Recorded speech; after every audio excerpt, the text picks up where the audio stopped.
আসসালামু আলাইকুম দর্শক, আপনারা সবাই কেমন আছেন? এই হলো আমাদের শেরপুর সদরের 250 শয্যা বিশিষ্ট সদর হাসপাতাল। হাসপাতালটি অনেক সুন্দর, দেখেন আপনারা সবাই।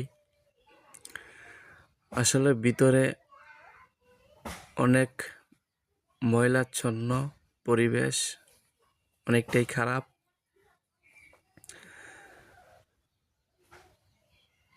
তাই পরিদর্শন করেন হাফেজ মোহাম্মদ রাশেদুল ইসলাম ভাই।